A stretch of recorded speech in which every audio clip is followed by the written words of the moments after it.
Aja mami jabaje moto akini. Hakuna mtoto hapa, hakuna mama hapa. Tumetoa kilio yetu, tumepiga makoti chini, tumetoa viatu. Na tumefaa vitilio tofauti na pimbo ingine sio ya vita.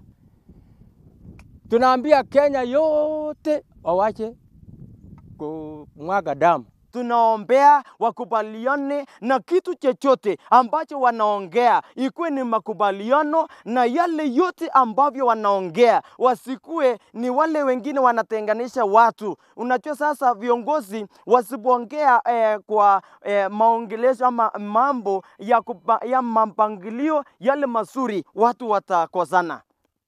Tutoe ila hana ya vijana wetu ambaye wanaua watu. Hata amefika kiwango ya kuua mapatri.